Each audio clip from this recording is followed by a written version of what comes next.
Welcome to the Arbutus Analyzer tutorial series. This tutorial will be how to import multiple tables at the same time using the Arbutus Analyzer wizard. To begin, right-click in the project overview and select New Table. If you have an Excel spreadsheet which contains multiple sheets or an Access database with multiple tables, you might want to bring them in with one pass of the wizard. In my example, I'm going to choose an Excel spreadsheet. I'll select the spreadsheet and click Next. The wizard automatically detects this is an Excel spreadsheet. When I click Next, it will list the available sheets inside of the Excel spreadsheet.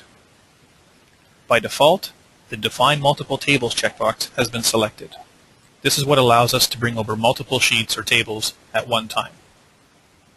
When you have this option selected, we will bring over every single field in the sheet, and we will use the sheet name when we define it as a table for use inside of Analyzer.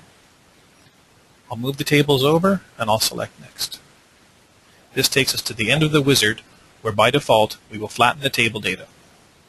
When I click Finish, you'll notice two tables have been automatically added into the overview, SSB bonds and SSB CDs.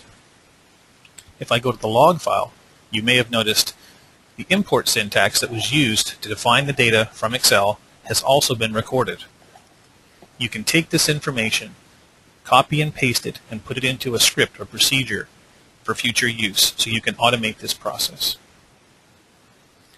For other import options using Analyzer, please see Analyzer Help or contact your local support representative.